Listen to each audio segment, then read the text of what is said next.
Well, welcome to the journey. My name is Kevin Polkey, and I am the host of the journey. And today we are going to continue with a reflection. Uh, as I mentioned a couple weeks ago, in the last episode, that I have been intentionally increasing or adding walking into my daily routine, um, into my morning routine as well as into my evening routine. And in the evening, a big part of the reason why I am utilizing the walking, similar to what I've talked to you before about, is um, throughout the day, as I'm interacting with different people, um, different things that are happening business-wise, economy-wise, community-wise, client-wise. Um, I need to complete that, what we've talked about with the threat response cycle. Um, Many of the things that I experience throughout the day are psychological or emotional threats. And I don't necessarily have a way of being able to burn off those chemicals. So it's important for me to be able to come home, or right when I first get home, grab our dog and go for a walk to burn off those chemicals so that I'm more ready to be able to be present with Diane. It also has significantly contributed to increasing my quality of sleep as well.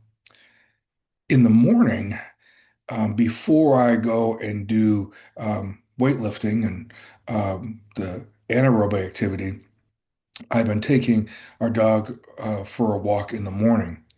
And this has been a combination of serving a combination of things. One, yes, it does allow me to get some of that aerobic activity and movement in before I start the aerobic activity. It allows me to be able to see and be out in nature. Um, because most of my appointments and most of my meetings throughout the day are inside.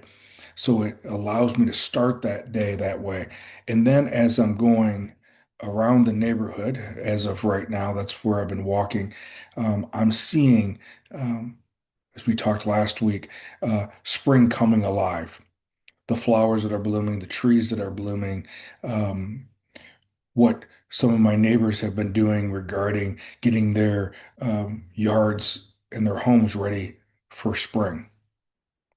It also gives me an opportunity to have that uh, conscious contact with God.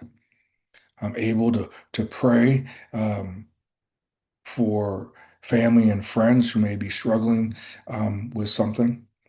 It allows me to uh, pray for myself, to be that vessel for in which God to work through, from a business leader perspective, working with my clients.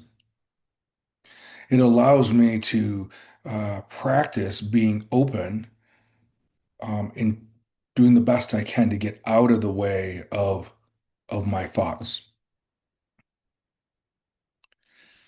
And so for me, that being able to practice a walking meditation, a walking prayer time, um, in the morning and then in the evening, serves a couple different purposes. It serves obviously a physical component to increase stamina and endurance, as well as the movement with flexibility and mobility. And then it also allows me, from an emotional perspective, of burning off those chemicals, and then from a spiritual perspective of being able to practice the discipline of being open, um, as God is uh, attempting to be able to um, guide me, and for me to be able um, to listen to what that guidance is. For me, this is what's been working for me right now. And maybe there's going to be a time when I'm going to add something or change something, as I typically do. My invitation to you is to be intentional about finding something for your morning routine and finding something for your evening routine when you first come home before you go in and interacting with your family, friends, and loved ones. I think this is that way of being able to work on intentionally developing ourselves to the best that we can possibly be physically, mentally, emotionally, and spiritually. As always, I appreciate you being here and look forward to being with you next week.